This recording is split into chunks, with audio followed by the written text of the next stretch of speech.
Women are furious because of this new law that requires mandatory paternity tests. But so many women's groups say this wouldn't be fair, you're acting like you don't trust the mother. They say there's no problem with you taking care of another man's kid. I don't think there's any issue with a man taking care of another man's child. But the real reason they don't see a problem with tricking you into raising another man's child is because they benefit from it. They could care less how it affects anyone else. A woman found out that her husband got a secret paternity test due to pressure from his family because of their daughter's darker skin color and curly hair. She posted to the relationship advice subreddit where she revealed that she's Brazilian American, but her husband is Serbian and very fair. When their daughter started developing her darker skin, his entire family made jokes about him not being the father. This mom found paternity test results in his phone and questioned him about it. And the dad revealed that his family was accusing her of cheating and pushed for the paternity test. On a daily basis, they were in this man's ear. He claims he got the paternity test to shut his family up. But he did it behind her back, and now she's hurt and angry about it. She feels betrayed by his family, who she thought truly loved and cherished her and her daughter. She's also convinced that her husband doesn't trust her and can't decide whether or not she should let it go. But the fact of the matter is, if you don't trust your spouse, the first person you should be talking to is your spouse. There is an expectation that your spouse will have your back, which includes stopping baseless attacks from extended family members. If this dad truly had concerns about his daughter's paternity, he should have discussed it with his wife. Getting a secret paternity test, that might cause some problems when it comes to light. What would you do in this situation? Considering how big of a problem paternity fraud is, getting a DNA test under any circumstance is reasonable.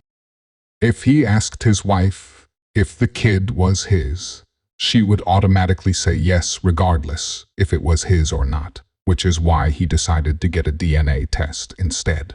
30%. That's 30% of all men who go to actually get paternity tested turn out to not be the father.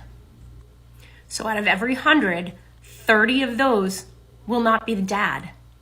So it does leave me to wonder why, when a baby is born, why don't they just DNA test at that time? Understanding the fact that sometimes the dad's not involved, but that seems like it would clear up a whole bunch of issues. What's your thought? Should they require DNA testing at birth? Yes, they should, but they should also make DNA testing a requirement for child support, which would also help prevent paternity fraud. Don't swipe now. Come back here. Hey, ladies, did you know that paternity fraud is now a crime? Yeah, let's talk about House Bill 2689, because they locking y'all up. I'm going to make my money one way or another. Even if that means locking you up, I'll make my money off of you being locked up. Please peep the game. Oh, yeah. And this hookup culture?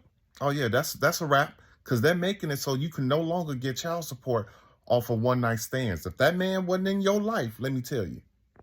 Not only are they making it mandatory for the man to get a DNA test before he signs a birth certificate, but now they're like, look, you're not going to be able to get any money off of this man if he was not actively, long-term, a part of your everyday life. Oh, yeah, it's true, too. And if I could add on to this bill, you know what? If all these fathers are paying these high amounts in child support, why not give the child to the father? Yeah, that's coming, too. I mean, what you think? I'm going to be honest enough to admit that a man would probably be more capable of raising a child on his own than a woman. Oh my goodness gracious, it drives me crazy. So with the whole argument that men prefer younger women, okay, if a man is dating purely out of something that is superficial, then I suppose you could make the argument that men prefer younger women. I would say that men who are superficial and insecure and would not I love dating old men. What? I love dating old men.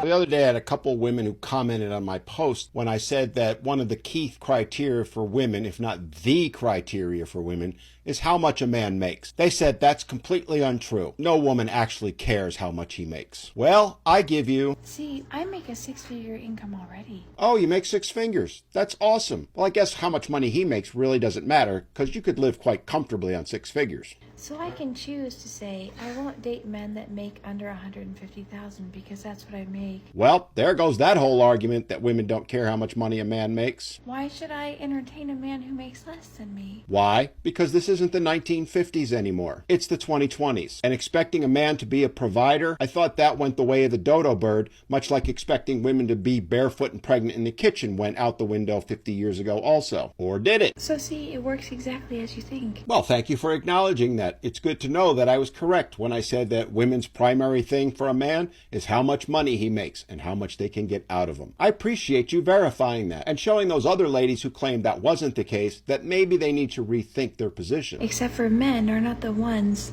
with the upper hand anymore. You know, they keep falling back to that tired old patriarchy argument to justify their shallowness. But it's funny how their mindset is still stuck in the 1950s, isn't it? Tell me I'm wrong. Well, okay. You're wrong. And why are you wrong? Because you see men have only one value in life, to provide you with money. That's the only criteria you have. You even stated so. And I ask you, as someone who meets your criteria, why would I want to be involved with you? If the only value you see in me is how much money I make, why would I or anyone want to be involved with someone who thinks that way? What are you bringing to the table? Another 150,000? I don't need it. I can make that on my own. So you're entitled to have whatever criteria you have. The reality is the men that you're seeking aren't going to be seeking you. And I'm not trying to be mean saying that, but we would see right through that shallowness. And if I may use an analogy to give you a little bit more honest truth, why would I drive a tired old worn out Subaru hatchback when I have enough money to go buy a brand new Ferrari? It's about the value that both parties bring to each other. And your value is money. And that's fine. There's actually nothing wrong with that. But I hate to break it to you, that's not what most people value. And most especially, it's not what men value. Because we don't care how much money you make. It is completely irrelevant to us. Because the honest truth is, I'd rather have a 40-year-old beat-up Chevy Chevette that runs reliably and will be there for me than a newer Subaru hatchback that constantly whines when it tries to start and is always reaching into my wallet for more money. Again, I'm not trying to be mean, but that's the reality, and you did ask.